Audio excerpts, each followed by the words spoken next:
So I'm gonna double down, not really. And everybody's like, who are you? And she's like, wait, who is he? There's way too many books to keep track of. So book number 1 is, what's all this? But I definitely was just sort of like, oh my God, so many names, but eventually it all makes sense, I promise.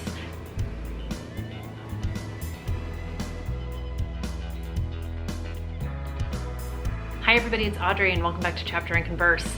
Today's video is going to be me talking about a whole bunch of series that I love, and it's because next month is Series September. So if you haven't already seen the videos that Krista from Books and Jams and Sarah from Sarah's Nightstand did announcing Series September, I will link them down below. But you guys know I'm not a huge readathon TBR person, but this one totally has piqued my interest because there are so many series that I would like to start and continue, and it's a month-long readathon with a bingo card, but it's also like a totally low-key, you do you, low pressure, not a lot of like jumping through hoops kind of stuff, but still a lot of fun. So I don't need to jump through hoops to have a good time. It's basically what I'm saying. So it's my kind of readathon because it's a whole month long, but it also kind of lets you go at your own pace. You don't only have to read series, but it just encourages you to start them, finish them, read one in the middle. If it's a duology, maybe you finish it, maybe you start it and finish it. Options are through the roof. So as I started to think about the TBR that I'm gonna low-key make, because I'm a low-key kind of a person when it comes to book planning, reading planning, I also realized how many series I have that I love. I'm gonna do 2 videos. The first one today is going to be series that I love that I want to talk to you guys about. And then the second one I'm going to do closer to September 1st is going to be series that I plan to read, and I'm trying not to duplicate series in this one and series in that one, if that makes sense. So I have some thrillers, obviously. I have some non-thrillers. And hopefully there's either something in here that'll pique your interest, or maybe something that you have on your shelf that you forgot about, or something that'll maybe get you excited to participate / pick up a book. So the first book I want to talk about, I am actually in the process of finishing the series of in August, and it is A Good Girl's Guide to Murder by Holly Jackson. So this is the first, it's a trilogy. The 3rd book already came out in the UK, which is why I have it, but the 3rd book comes out in the US in September. So whether you have started the series or you want to finish the series, this one is great fun. So in book number 1, we meet Pip. She is a senior in high school. The UK version is set in the UK. The Americanized version is set in Connecticut. Story is the same, but there's just like some technical differences, for lack of a better way of describing it. But Pip is a senior in high school, and she does sort of the senior capstone thesis project, and she is obsessed with true crime. She is obsessed with all things murdery, and she decides to look into a murder that happened in her hometown 5 years ago. And a girl was murdered, her boyfriend was convicted of it, but Pip doesn't quite believe that the case was solved the right way. So she starts to dig into it. So this has mixed media. There are podcast elements in book number 2.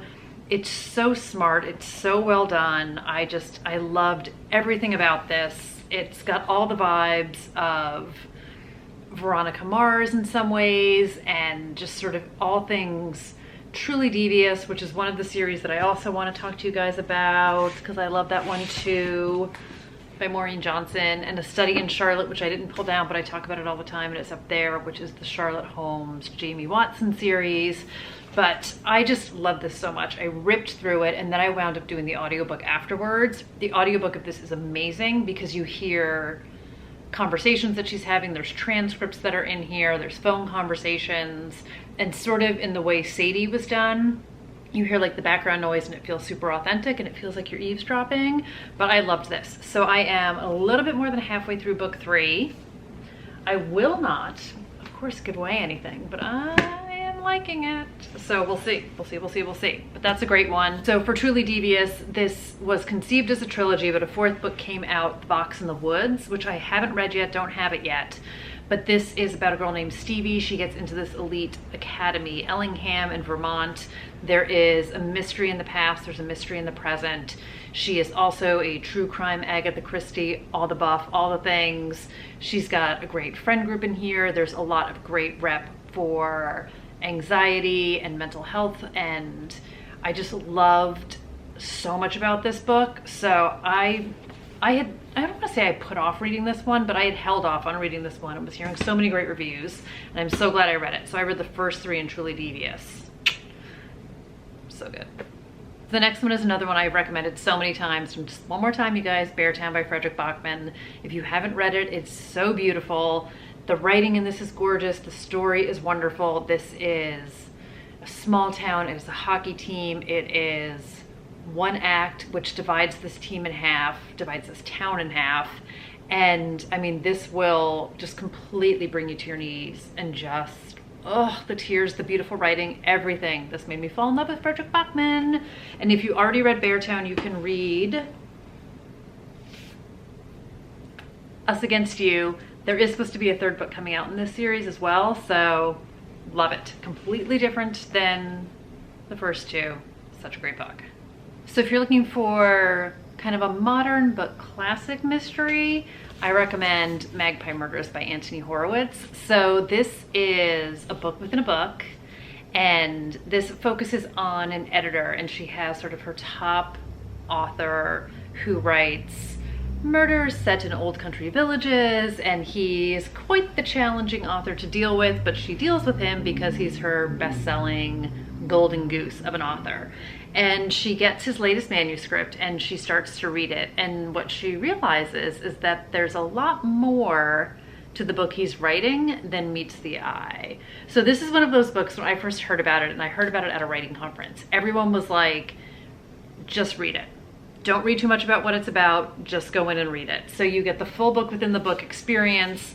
I really loved this one. I have the second book that I have to look up because I haven't read it yet. Moonflower Murders is the second book in the series. I have that one for the sake of this readathon. I don't think I'm going to read it. This is a huge one, so this is like a commitment book, but it's a really, really good one. It's really, really good. No surprise, we're really staying on the murder trend. So 13 by Steve Cavanaugh. This is technically the 4th in a series, but it completely functions as a standalone in a lot of ways. I say this because when I read it, I didn't realize it was the 4th in a series, so this is where I started. I do have the first 2 books. I haven't gone back to read them. I will at some stage, but you get enough intro to ground you, and this is just such a dark and messed up book, and I loved it. So this is the tagline: the serial killer isn't on trial, he's on the jury. And it just, this book blew my mind. I was so creeped out. I was so freaked out. It had been a long time since I had read a book that really unsettled me in this kind of a way, but I also just loved it.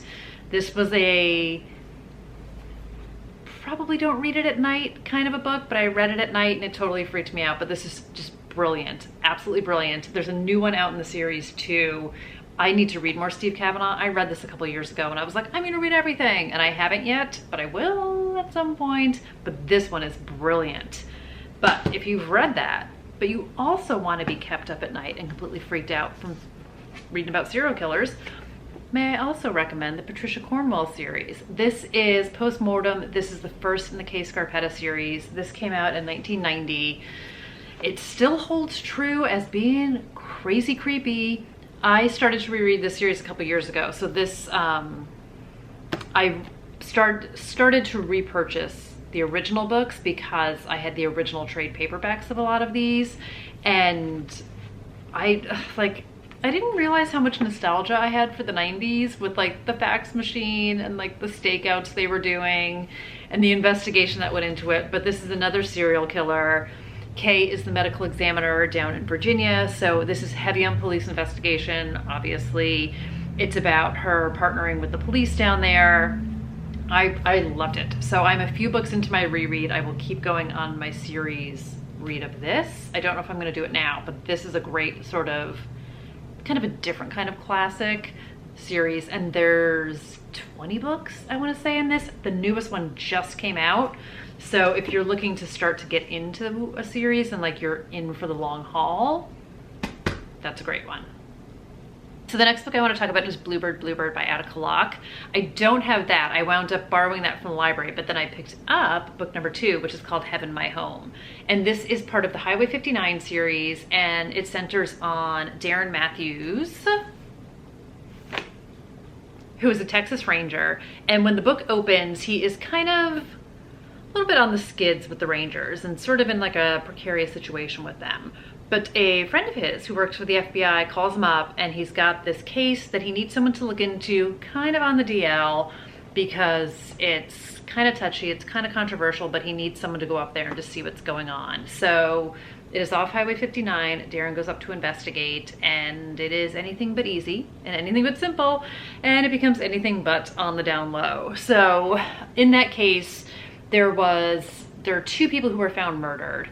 And you have a black businessman who had been traveling through town. He is found dead.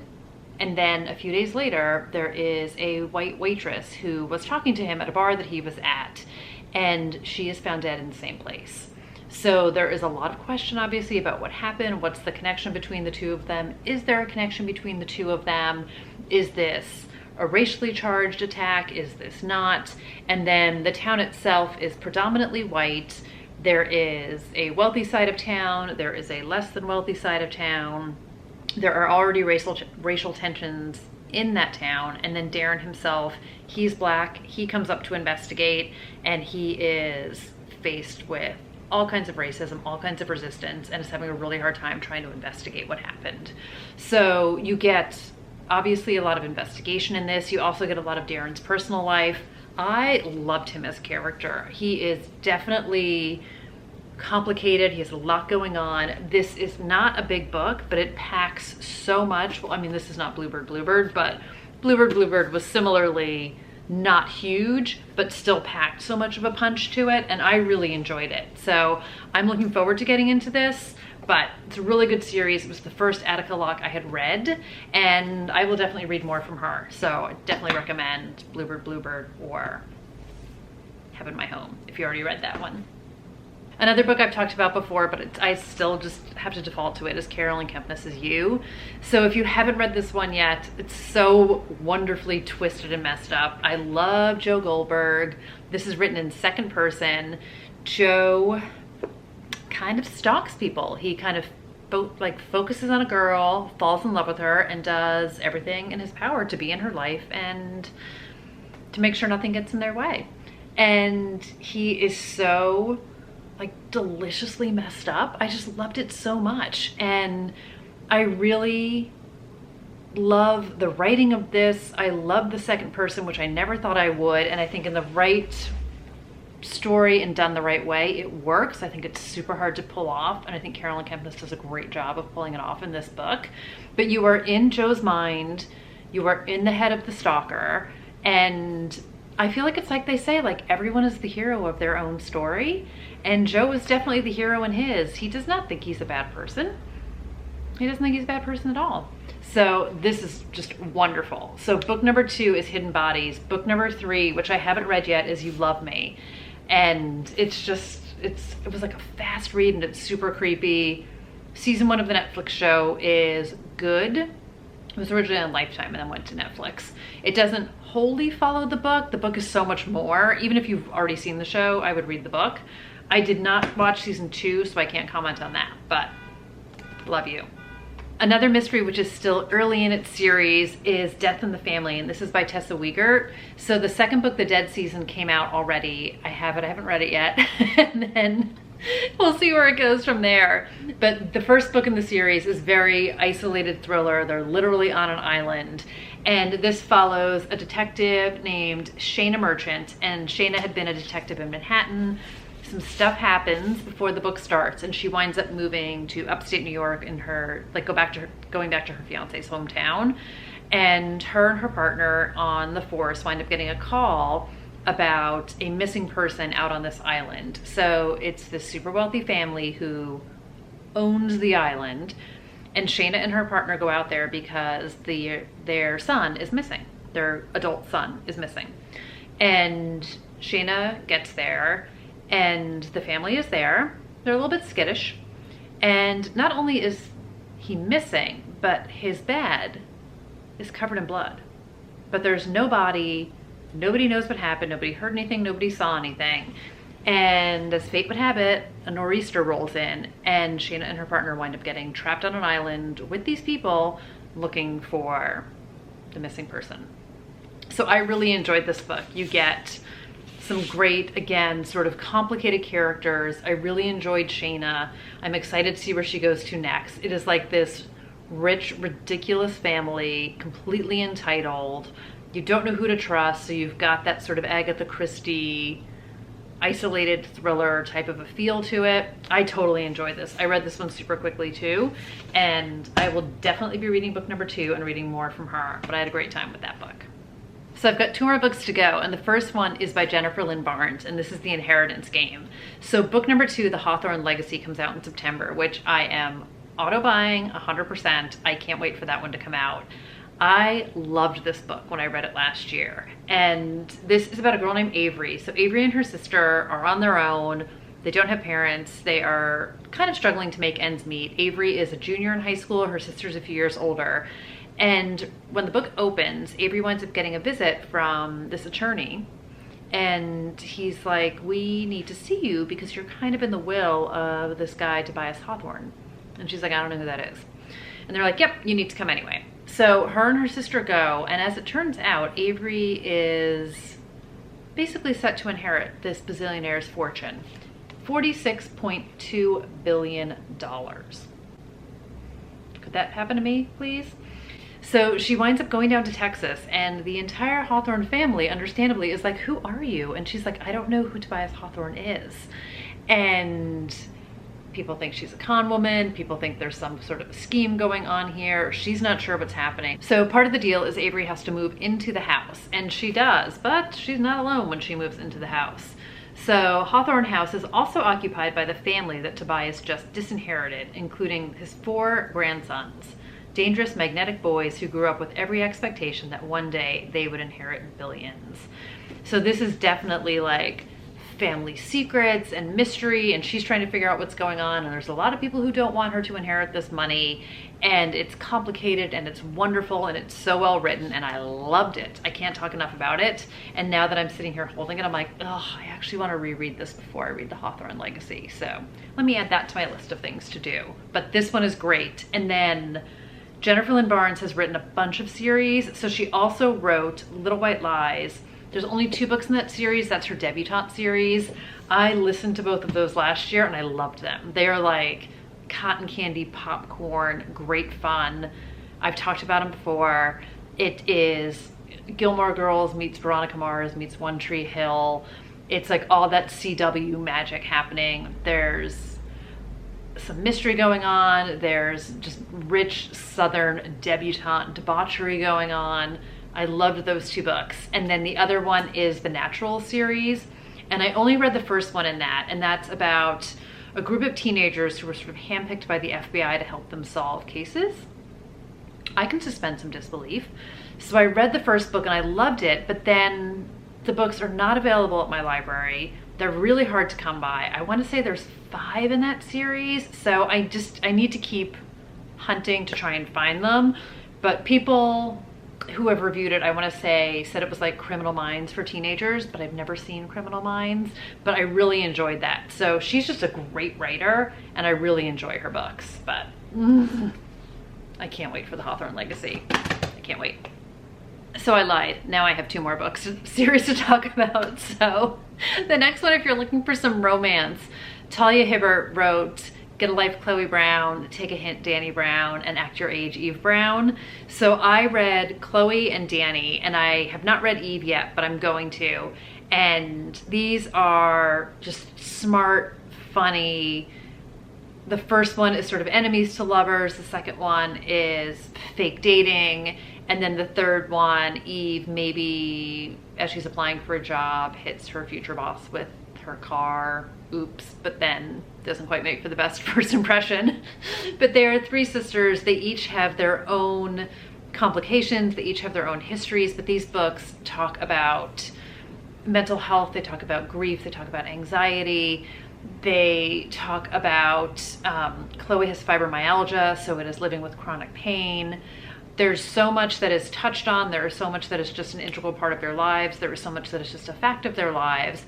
And then you have the family relationships, the sister relationships, and then the love interests that they have. But I enjoyed the first two. I liked Danny a little bit better than I liked Chloe, not the person, but the book. But I'm excited to read Eve. I've heard great things about it. But I would say if you're looking for a little bit of romance, but it's sort of like romance plus, I would definitely give one of those books a try. I would also read them in order because it will make a little bit more sense because everybody makes an appearance in each other's books. So start with Chloe and then take it from there. And then the last book I want to talk about, which technically the second book hasn't come out yet, and it won't be out until next year, but I would still recommend Finlay Donovan is Killing It by El Casamano. This was such fun. This was Dead to Me, like that TV show. This is Mistaken Identity. So Finlay is having lunch at Panera with her editor, and she's talking about what a hard time she's having writing her thriller book, and she is mistaken for being a hit woman, and someone tries to contract her to kill their husband, and hijinks ensue. And it's just so great. Finlay is recently divorced. She has 2 kids. Her garbage husband is now living with their realtor who he had an affair with. This is all the beginning of the book. She has to rehire her nanny because her husband fired her nanny. It's just like everything's conspiring against her. And I just loved Finlay. I loved this book. I loved the humor in this. I liked the relationships in this. I thought it was so smart and so well done. Her friendship with Vero, who was her nanny, is everything I want in a female friendship. They are just the best together. And again, it's that Dead to Me vibes that you get with Linda Cardellini and Christina Applegate. There's some dark humor in this. It's just so good. I loved it so much. I cannot wait for book 2 to come out. I will be auto buying that one as well because I have a problem. But yes, technically I think it's fair. It's fair game because we know the book 2 is coming out. So you can definitely read this and call it a series. There you have it, a bunch of books in a series that I love. But let me know if you guys have read any of these, some book series that you love, if you're planning to participate in Series September. And like I said, I will be back with my TBR of books that I am not gonna read them all, but that I'm gonna aim to either start series, continue in a series. I cannot believe how many series I have on my shelf that I either haven't started or haven't continued in. So that's gonna be like my own tough love video, but that'll be coming soon. But until then, thank you guys for hanging out today. I hope everyone is doing great, and I will see you guys soon in another video. Bye everybody.